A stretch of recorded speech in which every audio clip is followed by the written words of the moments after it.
conversation, and I actually said, oh, I think that they are very, environmentally friendly. It was a positive thing. I rocked off really happy. The next day, I got an email from them and said, can you please take down your blog post? You cannot say our CEO is environmentally friendly. So I was like, huh? Okay, so anyway, I didn't take it down, but I said, I cannot say this, so I'm going to take down something. But I left the blog post there, and I even updated and said that they contacted me to take it down. So I just censored like the CEO is eco-friendly part, and then continue and say that they asked me to take it down. So interestingly, I heard that I was blacklisted by Resorts World after that, and that they were never going to talk to me again. But apparently, because the whale sharks petition thing came, it's a separate issue, but also about Resorts World. I posted again. I said I signed the petition, and all I got was a lousy auto reply. And I started to analyze a little bit about how they could have improved their marketing and stuff. And I was a little bit ranting.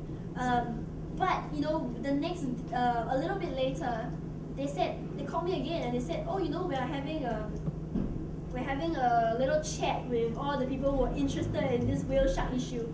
And when I went there, we had the director of the Marine Life Park presenting us a proposal, that has no whale shark in it.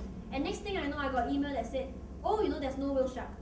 So how do you get yourself involved? I mean, we want information, right? I think my objective was, I didn't think that one person could have stopped a whale shark coming, but I wanted to be engaged by them. I want to have a conversation with them so that I could have a dialogue with them, right? To give them my perspective how we can improve things. I was the constructive citizen, okay?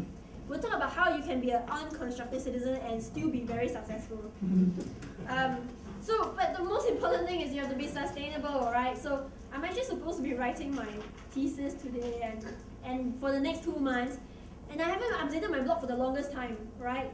But you see, that's important. How do you sustain your blog? You can be like TOC, have a team, or you can just choose to be selective and choose to pick on important issues. I wasn't supposed to be at a whale shark meeting. I was supposed to be writing my thesis even back then. I just decided to pick my battles. And you have to do that when you are a single person and you want to be consistent, right? I mean, Cynthia keeps saying you keep your pact with the audience. And I think sometimes the pact is just to be consistent. You don't want to disappear for 6 months and nobody hear from you. They'll forget about your blog and think you're a flake, right? They probably think you stopped. So you want to be consistent, remind them you're still there, talk about something worthwhile once in a while.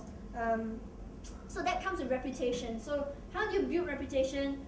I think that Sean has really given all the strategies. I'm not going to really go into it, but I thought about that. I wrote my notes. How did Wow Singapore do it?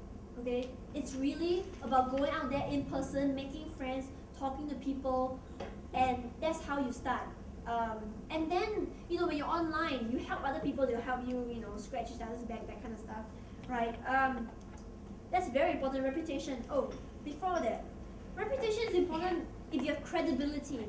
So again, we've talked about it. Oh, I have to just read from my notes from today. Credibility if you have, proof of what you have a basis for what you say. When I first started on the Pulau Ubin blog, I got really criticized by my mentor, who is actually the person, his name is Siva, is awesome man. He actually is the one who's got all the environmental blogging thing going in Singapore. He started the Cek Jawa online thing, you see. So he actually came to me and said, you made some really unfounded claim against NParks, and I really didn't back it up. I didn't call anybody, I didn't ask anybody, and these are things that you really have to make sure that you don't leave lying around your blog unchanged, because later on, it doesn't build good relationship, especially if you want to continue working with them. Of course, if your job is just, you just want to criticize them you just can't criticize people without any kind of foundation, right? So I think that's really something I learned very, very in the beginning. For example, I said that something like a particular picture was a kelong, which is like a fish trap thing, right? It cannot be a fish farm. Okay, these are things that you just factually you gotta get it right. You can't say people are doing A if they're not doing A. So in the beginning I was, that's 6 years ago, okay, so things evolve. So evolution happens. I learned that engagement is, transparency is quite important, especially in like NGOs, with the golden tap and all. You really need transparency, especially if money is involved. So theirs I felt was quite transparent. They really showed from money to the end. Of course, you're not in Africa. You couldn't know if the picture was doctored. So in the way we do it here is we actually bring people out with us to the shore to see what we do. I think that really helps. And sometimes blogging helps to document in a way you are reporting on the follow-up actions that you do. Am I running out of time? Okay. Right. So I said that you can be mostly harmless like me, or you can be aggressive, right? You need somebody to be aggressive. You need the good cop and the bad cop. If every single person was nice, it wouldn't work. So here we have, say the whale shark situation. I was here in the room with all the people who were concerned about the whale shark. I think I was considered constructive, but I'm sure Resorts World thought I was this horrible, annoying pest. So I was definitely, where is that, annoying? Okay, I don't know. No annoying, damn. Okay, add annoying pest in there. I think I meant persistent. I talked to ACRES, which is the Animal Concern for Research and Education Society, they said, the reason how they did it, I asked them, how come you're not blacklist? Why are they still engaging you? How come I cannot blacklist because I said the CEO is nice? So they said they were annoyingly consistently, So they kept persisting the issue, they never let down, and because you keep talking about it, they have to address you, The government, apparently, the civil servants and whatnot, the ministries, if you keep addressing that issue, they will eventually have to get back to you and address your concerns. That's not about politics, I know nothing about politics. But we're talking about working with civil servants, working with agencies, and addressing certain things. If you keep persisting a particular issue, they will have to address you, and they do monitor your blogs, they do read blog comments and things like that. In fact, we have a particular example where we just reported about some, massive litter in a nature reserve at Labrador Park from construction at the port, And Parks actually read it, it went all the way, and the lower down civil servant actually presented it to their CEO and said, hey, look at this, people are seeing these things, why didn't we do something about it? And then it filtered down and action was taken. So in a way, you need people who are persistent, you need people who are the bad guys, you need to say strong things.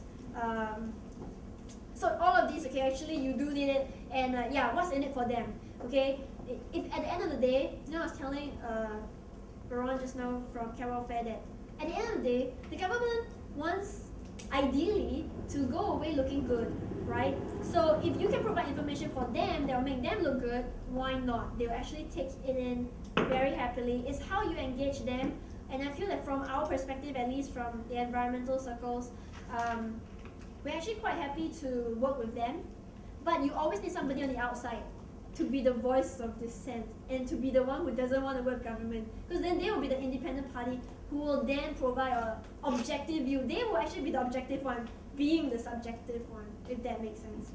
I can go on forever, let's not. So again, going back to whether is it a success, was your campaign a success? It really depends on what your objective was. If my objective was to fundraise $200 to build a toilet, yes, it was successful. If my objective was to make sure no whale shark come into Singapore, I think they have succeeded as well. But I don't think it was any one particular blog or one particular petition. It was everybody working together. So what are your indicators? I think this KPI thing is, usually government, you think of, or companies, you think of KPI. It will help to sort of think of your own KPI. Be nice to yourself. Don't set really unrealistic KPI, like maybe to overthrow the government. In Singapore? Okay, never mind. They did, and I think that's fantastic. And I'm really, I think it was great. Sustainability, going down to the bottom, make sure you sustain yourself, make sure you don't starve.